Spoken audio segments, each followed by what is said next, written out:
Pagmamahal na tapat, pagmamahal na wagas, yan ang sumpaan magpakailan pa man.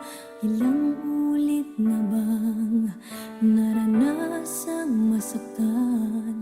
Parang lagi na lang nasisirang sumpaan. Nais kong muling madama kung paano ang umibig.